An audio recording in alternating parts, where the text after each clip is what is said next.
Mais à qui peuvent bien appartenir ces charentaises? À Gérard? À Alain? À Fabien? Eh bien, à aucun des trois, car figurez-vous qu'aujourd'hui, les charentaises ne sont plus réservées aux seniors ou aux vieux garçons, il y en a pour toute la famille. Il y a 3 ans, Barbara et Arnaud ont décidé de moderniser ces chaussons. Aujourd'hui, ils reçoivent les tissus pour la nouvelle collection. Celui-là, donc, c'est sûr, on le garde, on valide. Ça va être le carton pour l'hiver 17-18 de toute façon. C'est le bleu profond qu'on cherchait. On a cet aspect doudoune, gaufret, il y a vachement de profondeur. Oui, on parle bien de charentaise.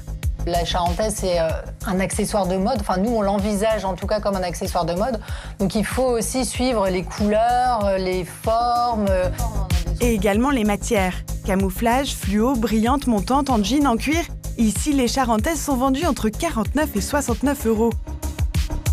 Avec la tendance du homeware, les charentaises se sont réinventées et sont devenues multigénérationnelles. C'est ça qui est nouveau, c'est que ce produit, on peut l'assumer. J'ai 35-40 ans, mais j'ai pas l'air vieillot avec parce que c'est fun. Ce qui suscite l'acte d'achat, c'est le produit en lui-même. Et puis finalement, les gens rachètent parce que c'est hyper confort. Le pied, une pantoufle confort et tendance. La charentaise serait donc l'accessoire homeware par excellence. Et si elles sont si confortables, c'est parce que le duo n'a en rien voulu changer le savoir-faire. Ces chaussons-là sont fabriqués de manière traditionnelle. Et comme leur nom l'indique, ils viennent directement de Charente. La plus ancienne usine de fabrication de charentaises a accepté de nous ouvrir ses portes. Ici, on produit jusqu'à 1200 paires de chaussons par jour et ils suivent tous le même parcours. Aujourd'hui, on fabrique les huguettes, le produit phare d'Arnaud et Barbara. Ce tissu, on vient de le recevoir. Arnaud et Barbara viennent de nous l'envoyer. Donc c'est un tissu avec un aspect un peu velours, ce qu'on appelle aujourd'hui dans le métier, nous, le bamara. Et ici, on a de la laine vierge. Du tissu et de la laine vierge, c'est la base de la charentaise. Et tout commence par le collage du tissu sur cette couche de laine. On vient de le coller à la laine, sur une période d'à peu près 1 minute à 180 degrés. Et il faut savoir que sur ce bout de tissu, on va pouvoir faire à peu près 5 paires de bottes. Et c'est à ce moment-là que cette grande bande de laine va être découpée en chaussons individuels. Cela se fait au pressoir avec des emporte-pièces en fer. On prend la forme adéquate et la bonne pointure, puis on assemble les 3 parties supérieures de la pantoufle que l'on va coudre à la main. Il ne reste plus qu'à ajouter des semelles en feutre. Mais pourquoi ?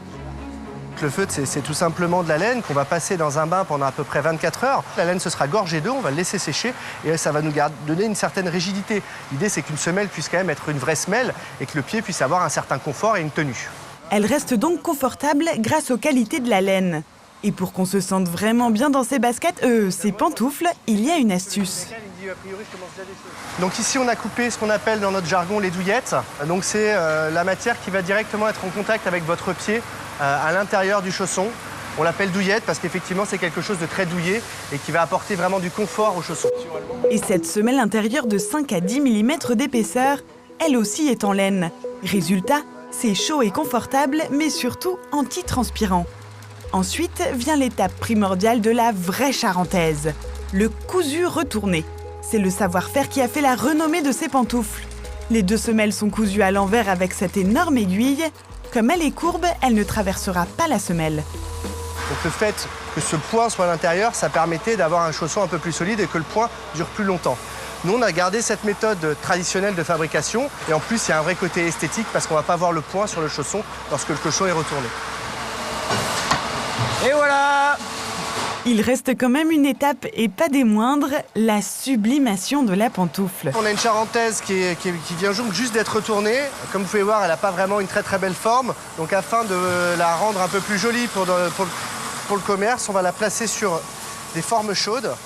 Ce sont des formes qui chauffent à peu près à 40 degrés. En 15 minutes, et après être passées entre une dizaine de paires de mains, ces charentaises montantes ont été fabriquées avec un savoir-faire qui remonte au XVIIe siècle.